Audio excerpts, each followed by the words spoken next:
Hello, I'm Harvey, host of Franchising Brand Stories. Good afternoon. I'm Barry, a director of the Bike Fitters. Good afternoon. My name's Simon, and I am also a director of the Bike Fitters. Fantastic. And welcome to Franchising Brand Stories. This is a show where we get under the hat of some of the top brands in the UK and in the world, in our lovely world of franchising. What is this show? This show is a live format, and it's where we hear the stories behind brands that you know really well. And it's a live format. So if you're here on the 4th of July, between about 5:15 and 6 o'clock, you can comment live. And if you're here, we'd love to hear your comments and get your questions. It's something that is always driven by the audience that's here. So we're really looking forward to getting those comments as they come in. So the brand story that we're going to hear today is the Bike Fitters, as you can see by that lovely logo, top right. And we have two fantastic guests to explain and talk about that fantastic story. We have Barry Price and we have Simon Foy. They've already introduced themselves, top of the show, but it's going to be great to get into the conversation with you two, with the two of you. But before I hand things over to you guys, I'd like to read a little bit about the brand. So we are thrilled to spotlight Barry Price and Simon Foy from the Mobile Bike Fitters franchise, the on-the-go solution for all your cycling needs. Barry is the dynamic director of the Mobile Bike Fitters franchise, revolutionizing the cycling industry, and Simon is a founder with a passion for bikes and a commitment to customer satisfaction. Barry and Simon lead their team in delivering top-notch, on-the-go bike fitting services, ensuring optimal performance and comfort for every cyclist. So that's fantastic. So look, we're going to start with chapter one, because that's always a good place to start, isn't it? So I'm going to ask you, Barry, what is the Bike Fitters and where are you at now in terms of your franchising network? And welcome to you both as well. Well, thank you, Harvey. So I'll try and tell you where we are, and we're actually very young. It's a brand new company that just started. We actually started talking about bike fitting last June, when I didn't even know what bike fitting was, to be honest. But once I found out what it was and I understood what the opportunity might be, I was very excited to be involved with Simon and our other directors. I'm not sure if there's ever a better time than tell you who they are. A guy called Danny Schweiger and Mark Schweiger and Simon's lovely wife, Rachel. So that's the 5-person team. And with our complementary skills, because we all seem to be doing different things in the business, we seem to slot in well to form a team that can cover most of the demands of the business. So yeah, we're a new company. We didn't really start looking for franchisees until we felt we'd perfected all the systems that had some had gone before. Simon had been working as a bike fitter for many years. So we took some of Simon's existing methods of madness, if you want, and we then added our own, and particularly my own thinking on how to build and create the franchise model itself. We started looking for franchisees, I would say, around about February, and we were lucky enough at the early stage of our business to be included in the Chantry recruitment company, the Chantry Foundation, which they just launched as a new idea, the new concept, where they were going to work a bit more exclusively with 3 companies who they were going to link with their foundation and help with recruitment. So with Chantry's help, we've created a very, very detailed recruitment process, and we've now got 2 franchisees on the road, which we're really, really excited about. They're both started. They've got their vans. We're waiting for the vans to be wrapped, which will happen in the next week or so. And they're already out seeing customers, which is great. Simon's done the training, and we can go through all the detail of what that process actually looks like. So we're young. We're just getting going. We've got big ambitions. We're looking at national coverage. And with Chantry's help, we're building what we call a pipeline of inquiries, and we're so excited about the response. I think that right now a lot of franchise businesses and any businesses are struggling maybe in some areas to find or recruit people. We have the most phenomenal number of people showing a very, very positive interest in what we're doing. So I think we're groundbreaking. I think we're doing things the right way. And we've based our whole model, our whole franchise model is sculptured with the help and guidance of only BFA approved suppliers of services. So our lawyers, our atlas mapping people who are helping us with territories, everybody that we use, no matter what they're doing, they're all understanding of the franchise world. So that's helping Simon, Rachel, Mark, and Danny, because they're not with a franchise background. And instead of me trying to teach them everything, which is challenging sometimes, I let Fiona, for example, from Knights, who's our lawyer, I let her sometimes deliver the messages rather than me. But anyway, that's the way we're doing it. Fantastic. Look, that's fantastic to hear where you are at now, and that gives a great understanding of that. I want to move things across to you, Simon. First of all, Simon, welcome to Franchising Brand Stories. Thank you very much for being here. Perhaps you could take the other part of this question, this opening question, which is, what is the bike fitters? What are bike fitters? I know you've got a real passion for cycling. Without going right back to the beginning, because we're going to do that in chapter 2. But what are the bike fitters, and what is having a bike fitted? What does that mean? Is it like a suit? So a bike fit is a process, and that process involves a number of different, I suppose, fact-finding missions. We need to know about the customer. So lots of these customers ride super expensive road bikes, gravel bikes, track bikes, mountain bikes, time trial and TT or triathlon bikes. And the process of a bike fit is to find out about the customer. We need to know about them. Are they a full bill of health? Have they got any brake sprains, pulls, tears, dislocations, anything that may affect the final outcome of a bike fitting, and why they want to have a bike fitting. And lots of cases, or the majority of people that book in for a bike fitting, they're booking in because they get some form of ache, pain, pressure, discomfort when they ride the bike. So we need to find out how they're struggling, why they're struggling in that way. And the bike fit process allows us to gather that information. We then do biomechanical assessments. So we find out if there's anything that the rider has, leg length discrepancies.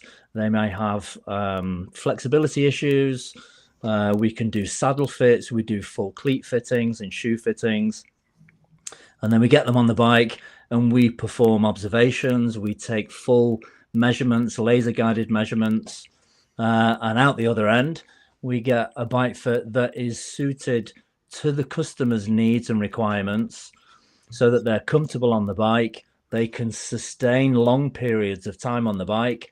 And the byproduct of that is that there's more enjoyment. They can ride with more power and efficiency, better handling, better climbing, and you know, we're kind of increasing their performance and overall enjoyment on the bike. So it's quite a process. Wow. And most bike fits take around about 2 hours.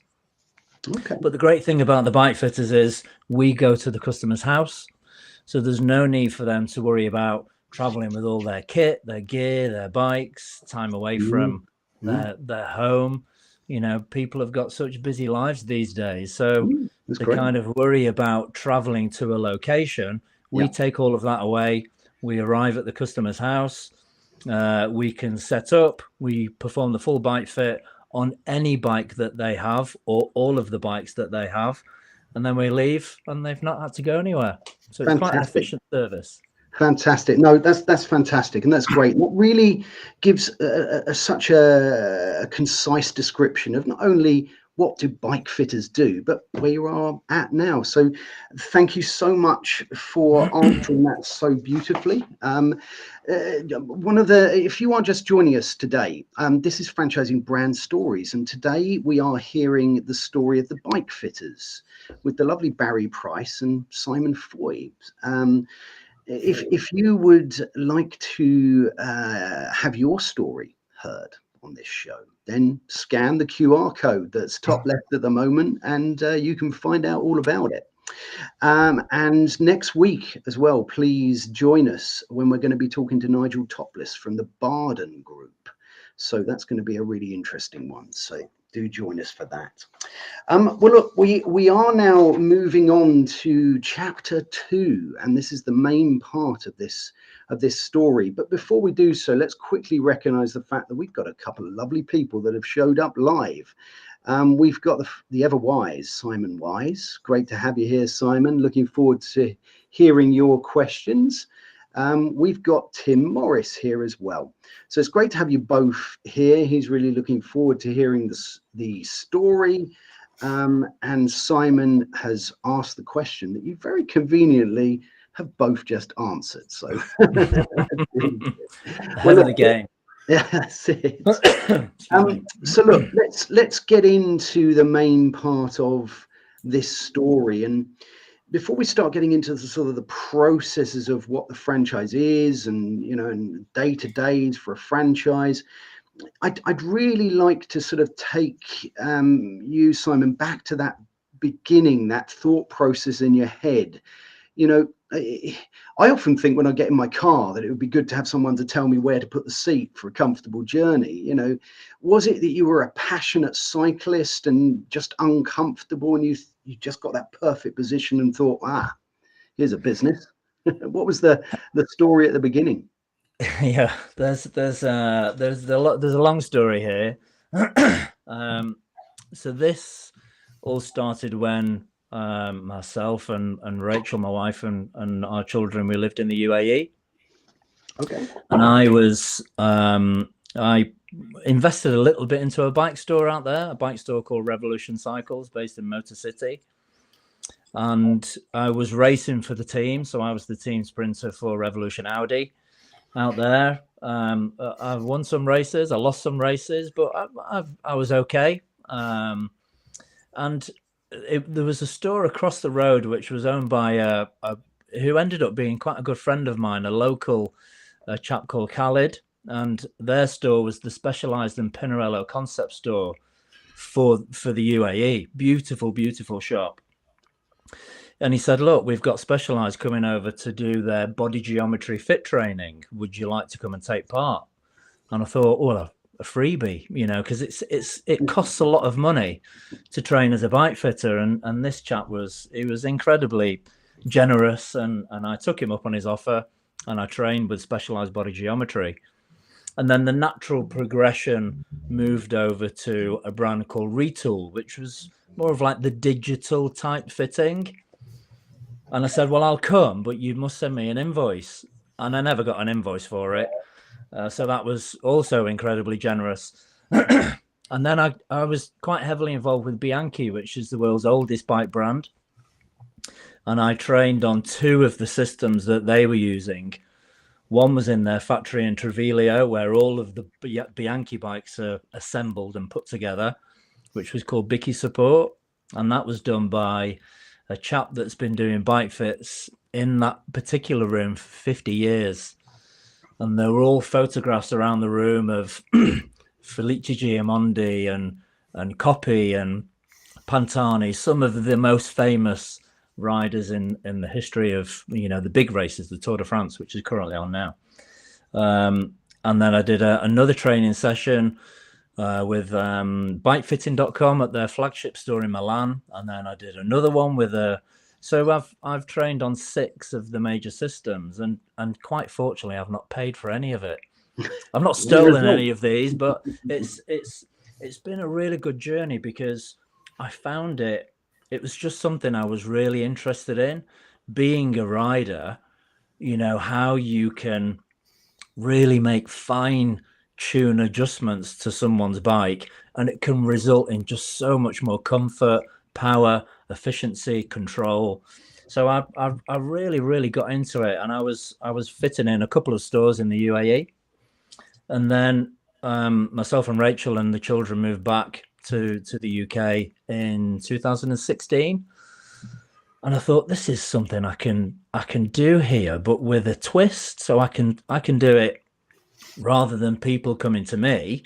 I'll go to them, and I'll save them the time and the worry of leaving their house. And I'll go to their house, and it very, very quickly became very, very busy, to the point that some weeks I was doing between 25 and 35 bike fits, and really struggling to scratch the itch, really. And I was introduced to a couple of chaps, and I did their bike fits. And those guys are the guys that Barry's just mentioned. So Danny and Mark Schweiger, very successful guys who live not far up the road from me. And it got to the point that this is just becoming too busy. There's too much, and the kind of net that was being cast here for people wanting the mobile aspect of the bike fit, it was just too difficult for me to get to. Well, you're mobile. I live in Leeds. I live in Birmingham. I'm in Nottingham. I'm just like, I just don't come that far. And I think it was a friend of my wife. She'd franchised her business. And I thought, I bet Danny and Mark may know something about this, because I knew what they did. They were involved in licensing of products. And I thought, I'll have a chat with them. I'd actually just been to Danny's house to do his cleats. And I said, look, what do you know about franchising? Because this is the predicament I've got. Instead of saying no to all of this business, I'd really like to be saying yes to it. And they said, well, we don't really know too much about franchising, but we do know of a guy who's been very successful in the franchise world. And we sat down in a coffee shop, myself, Barry, Danny and Mark, and a little bit like a Dragon's Den type situation. And they loved the idea that they could see the business that I'd done, and they could see where we could take this. And here we are today. Fantastic. What a great story. It's always interesting to understand the origins, and it's brought us on to bringing Barry back into this conversation. He's been very good. He's been champing at the bit, I think, to have a chat. And you know what? We've got a great question come up here from Tim, and I think it's a good place to start, actually, when we now bring this conversation round to talking about franchising.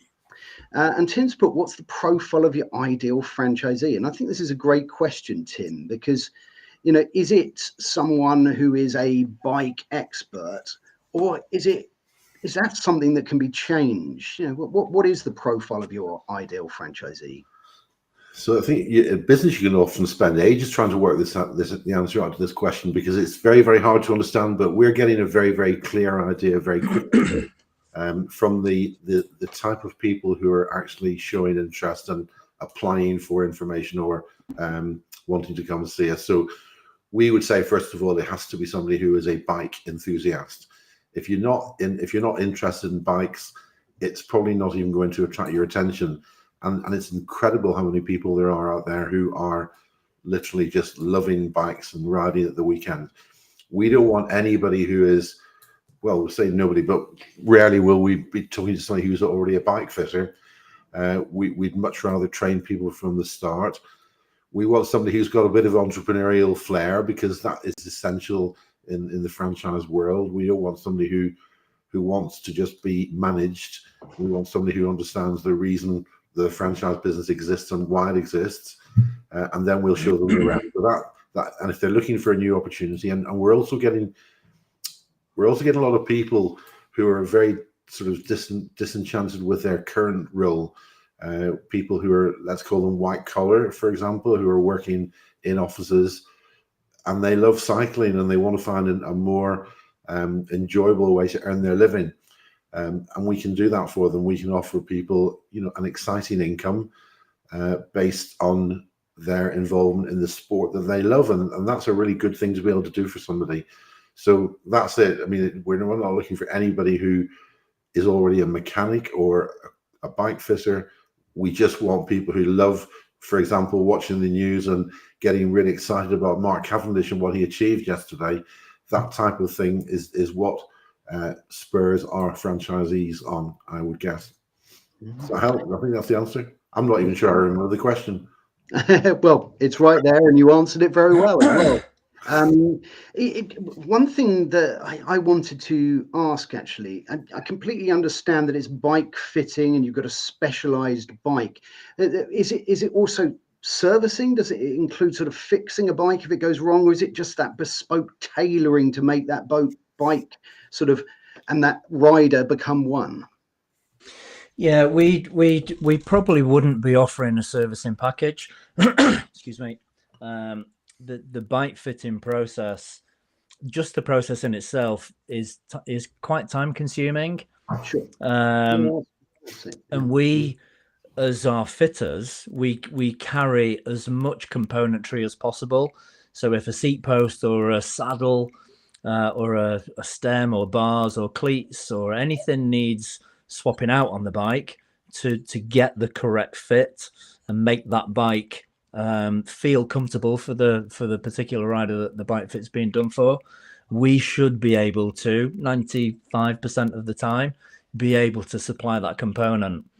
When it comes to the mechanics of bikes, there's so many different other small componentry that's involved. Hydraulic cables, pads, discs, whatever it might be. So for us to carry all of that as well, and then be involved. But the great thing here is that we do have, and I've worked this really well, certainly in the northwest of the UK, is we have great little partnerships with local bike mechanics. Some of those might be stores, and some of those are mobile bike mechanics. So essentially they do what we do, but in the mechanics world. And we have a great little partnership. So we don't touch anything to do with the repairs or servicing of bikes, but we can pass that to our partner.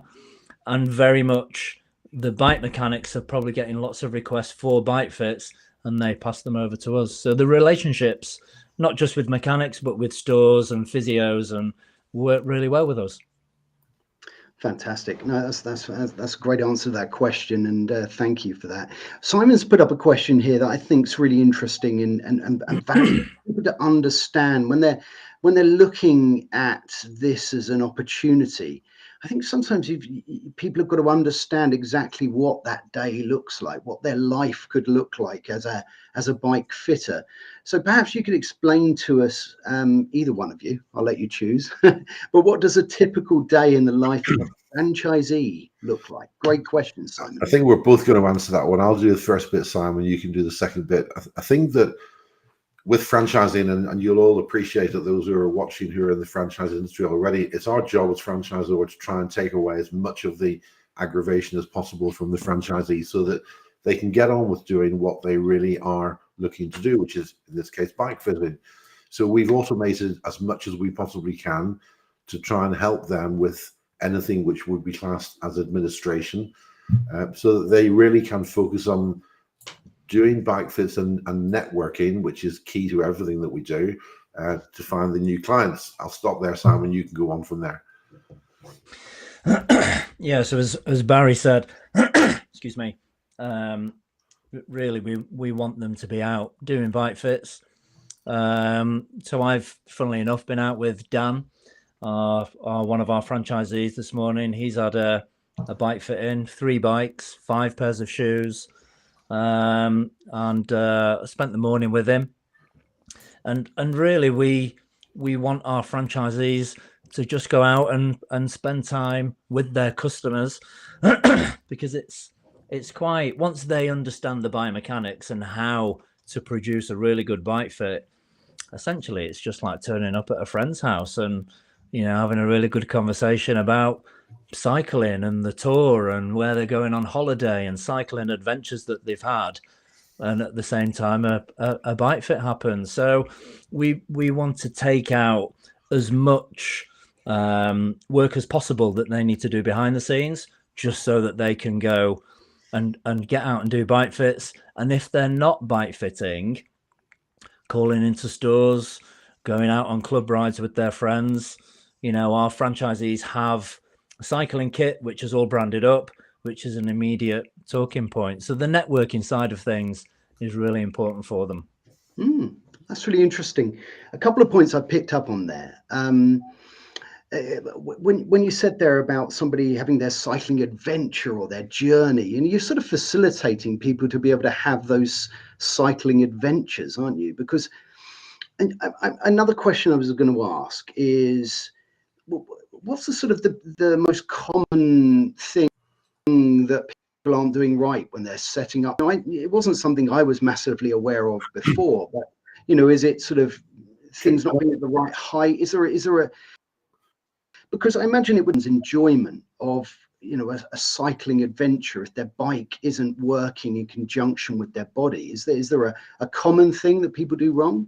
Harvey, can I just give you the layman's answer before Simon talks bikes? If you imagine a manufacturer makes 100 bikes, and the bike might retail, let's say, for £5,000. It could be any price, but let's say 5,000. Those 100 bikes go out to 100 stores, or maybe all to one store. But in the end, 100 people will buy that bike. Now, the bikes are all made the same way. Each one of the people who buys the bike is different. They might have different. There might be different weight. There might be different height. There might be different length legs, or different size feet, or whatever it is. So there's nothing wrong with the bike.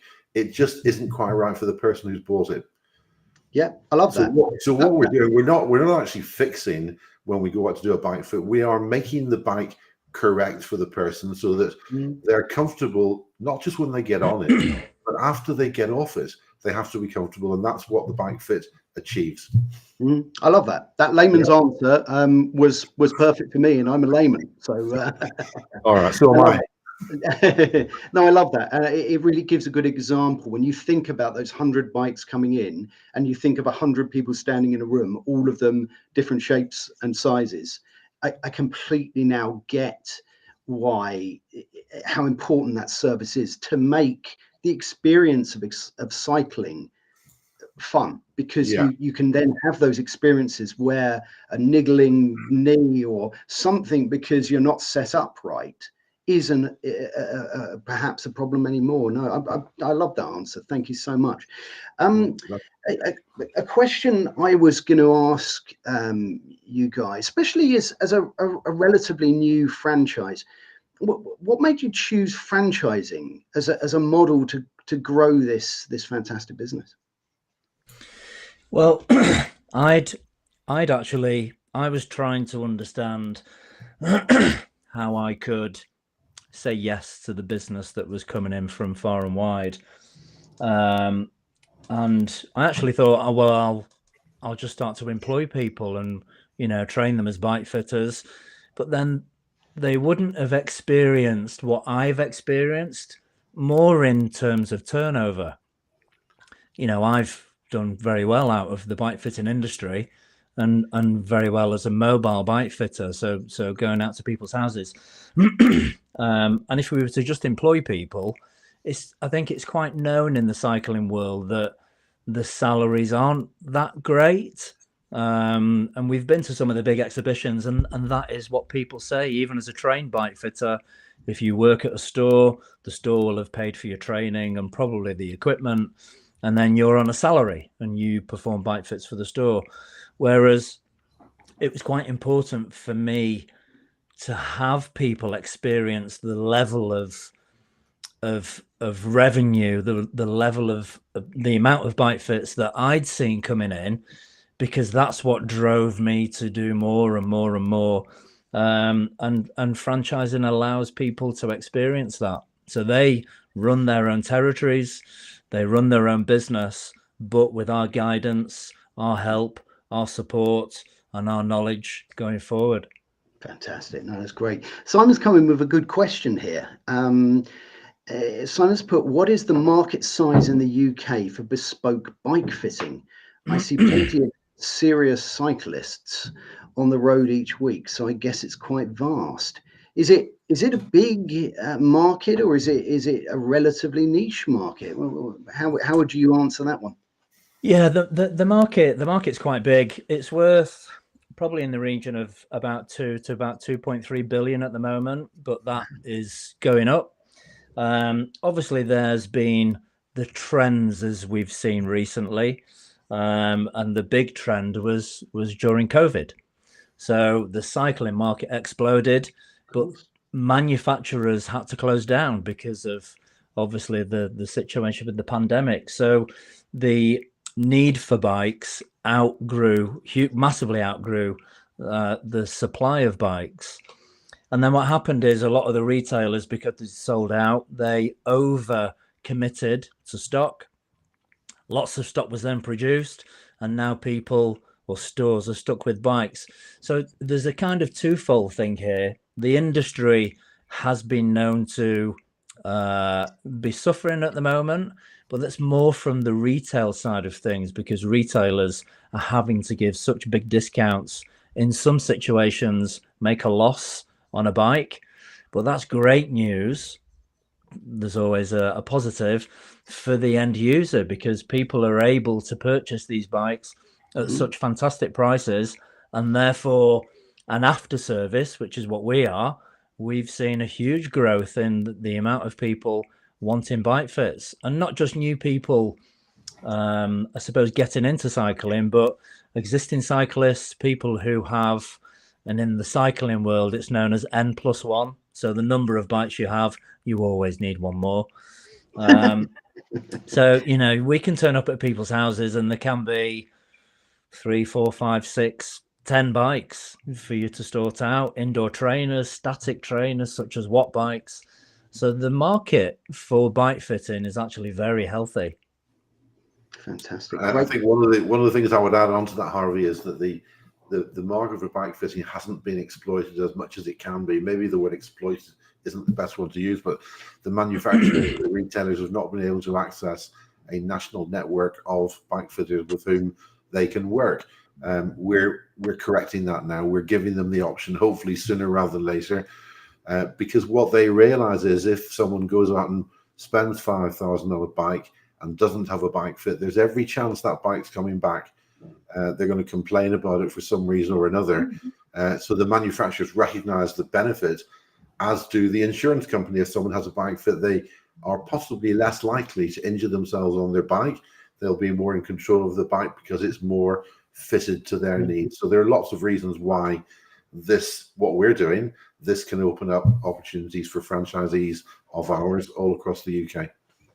That's a great answer to that, and it's going to bring me on to another question that I've got. But before I do that, if you have just joined us, this is Franchising Brand Stories, and today we're hearing what's under the hat. I like doing my catchphrase, you see.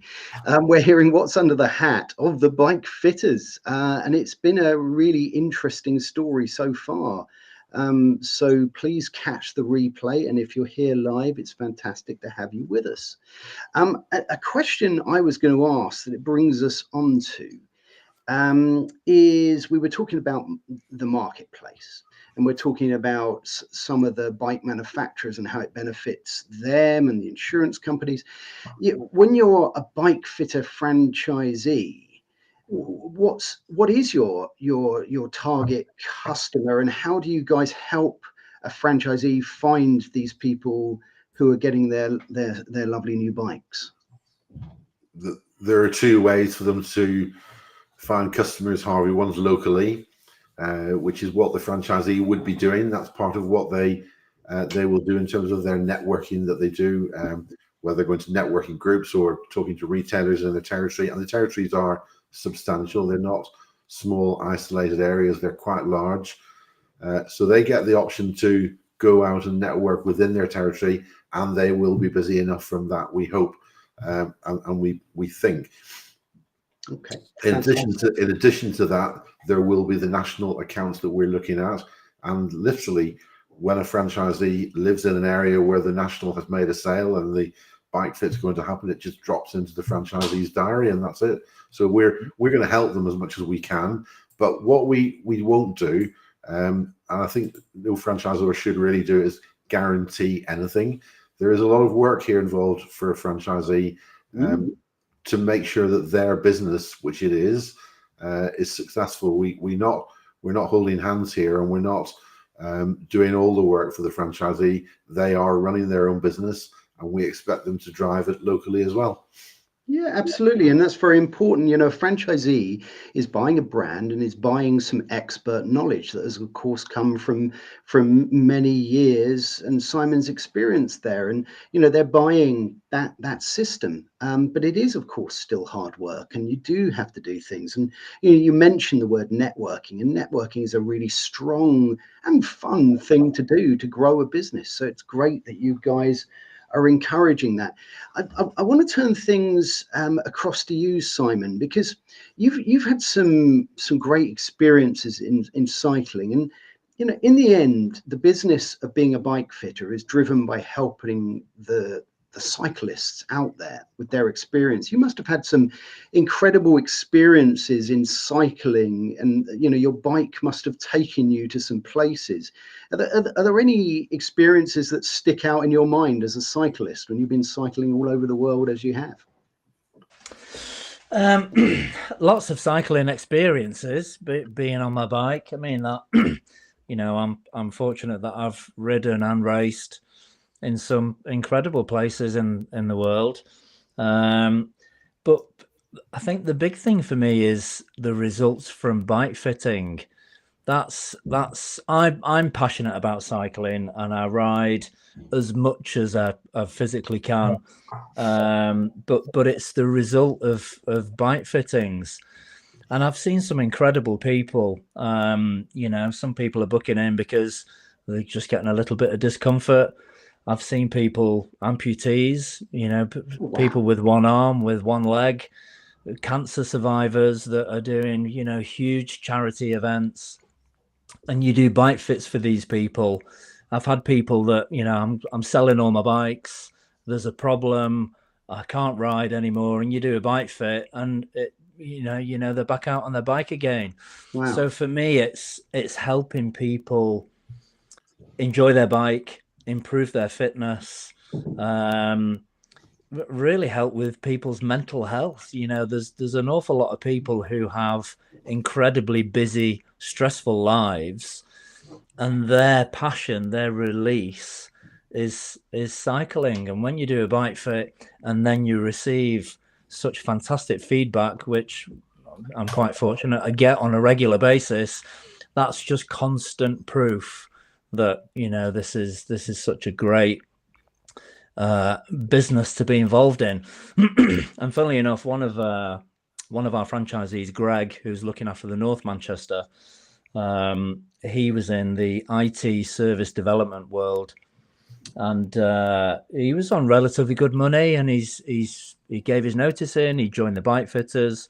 We've gone through the training, and he sent me probably 5 or 6 messages to say, I got some amazing feedback today, and it's the first time I've felt fulfilled and happy with the work that I've done.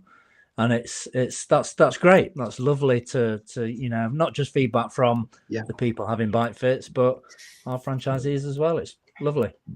I mean, I'm going to stop you there, because that's such a powerful thing to say. You know, a franchisee saying that it's the first time they've felt happy, first time they felt fulfilled in what they're doing. I mean, that's powerful stuff. And yeah, it's great. Incredible that you're getting that type of feedback so early on in the business. So, you know, well done for that. And it's incredible stuff to hear. And also, I love what you said there, Simon, about, you know, people that, you know, have lost a limb, that you know, you can still fit a bike and they can still enjoy their cycling experience. And, you know, or somebody who has had maybe perhaps a more minor operation or something, and it just doesn't feel right anymore, and they think, oh well, maybe cycling's not for me, and to reignite that fire in them is such a special thing to do. And I love the point you're making about mental health, because any exercise, any passion, you know, whatever that is, if that can be kept alight or reignited, and I say reignited because I think that's really powerful. But I love that. I love the fact that you focus on those things, and I love the fact that that's a life-changing story. You know, someone who's come out of that industry and is now feeling fulfilled, because that's what we want in our, you know, in our daily lives and in our work, isn't it? So fantastic. Yeah, absolutely. That's fantastic. So how long are you expecting the sort of life cycle of a franchisee to be? Is it sort of a 5, 10, 15 year sort of process? What type of time scale? We start off, Harvey, with a 5-year agreement, and that's just because that seems to be the norm these days, and it gives us a chance to really build a proper relationship with the franchisee. It gives the franchisee the opportunity to build a business. After 5 years, you know, if we're still in business after 5 years with the franchisee, the chances are we'll want to renew, and hopefully the franchisee will want to renew. I think the statistics tell us that 7 years is around about the time when franchisees start to get itchy and decide that maybe they want to move on. But what we're offering franchisees right now, and I think it'll carry on evolving and developing over the years, it's a really good opportunity to have a really good income at the same time as having a really interesting way of life and an interesting way to earn money. So we're hoping, we're too early in the journey now, but we're hoping that franchisees will want to stay because we think that the opportunity will be great.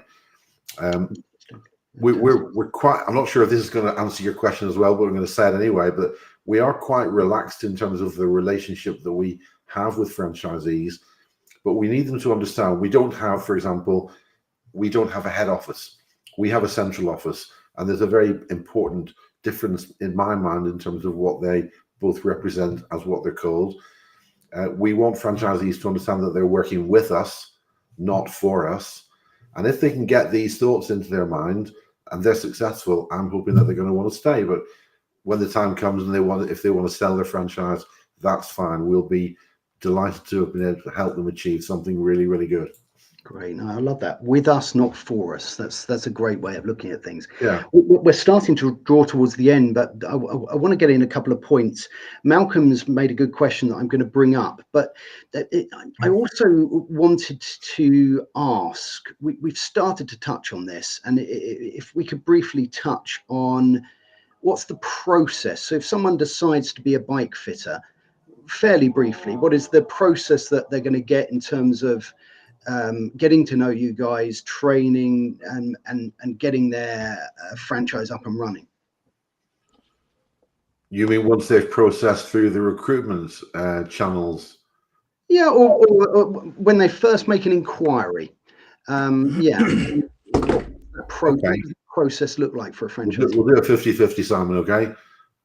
I'll take them up to the time when they sign. So they come through the Chantry process, which is our process.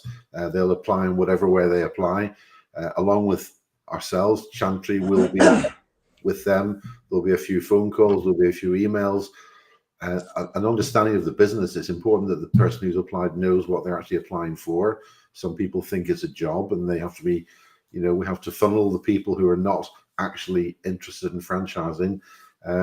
Eventually, when they're ready, they'll come to a discovery meeting.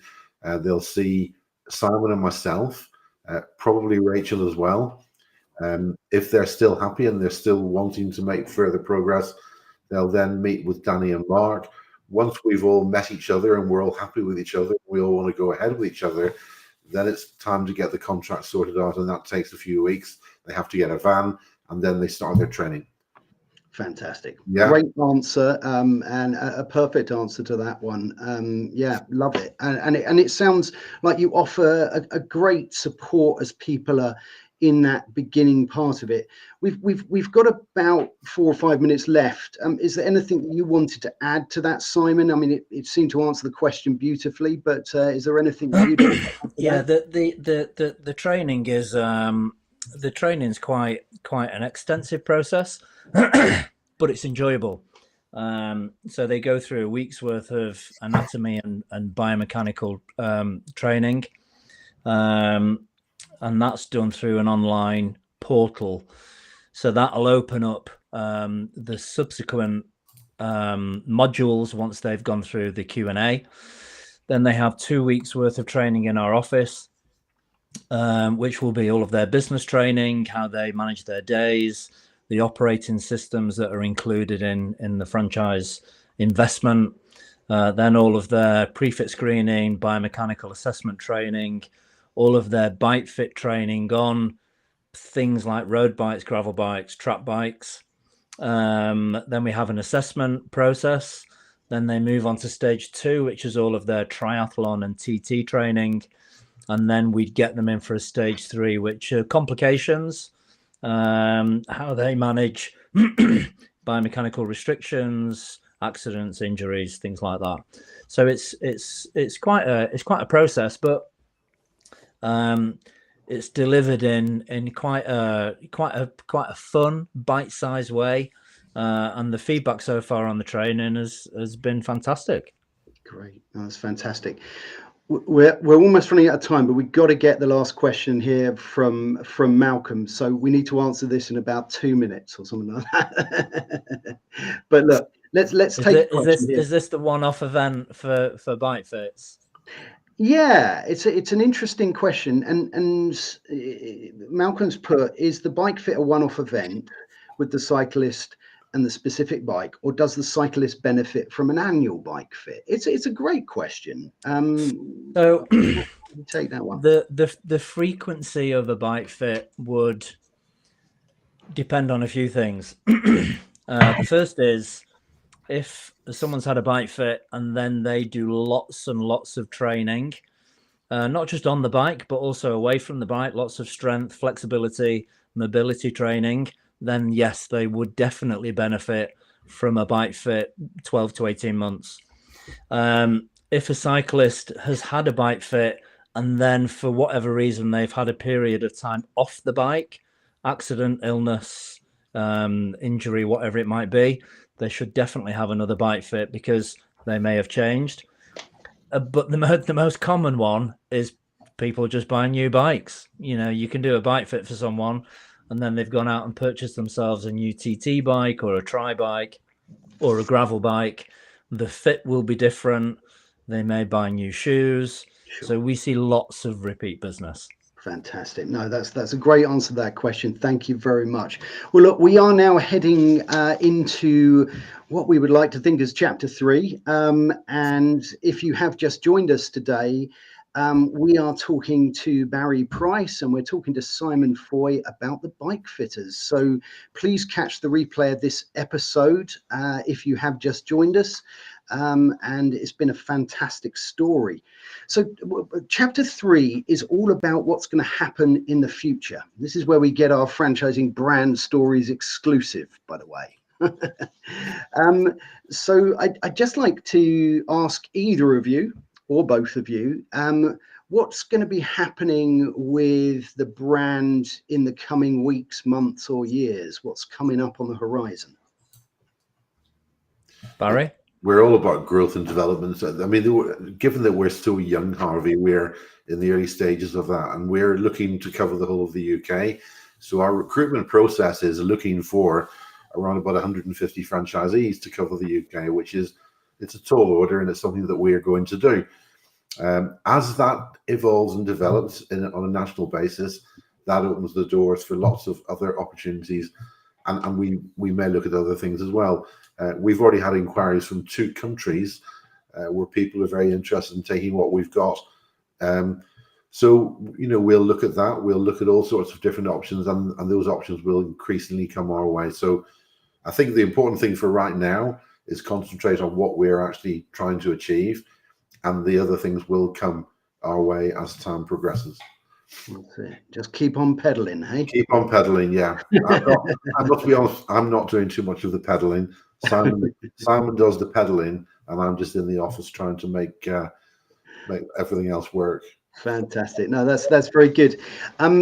Before we start to wrap up and talk about what's happening next week, would it be possible just to ask you to leave some first of all, some final thoughts about the industry, about the business, about that you would like to deliver to anyone listening. And while you do that, I'm going to put a QR code up on the screen that will take people to your lovely website where they can find out more. But if either of you would just like to leave some final thoughts about the business for our wonderful audience, that would be lovely.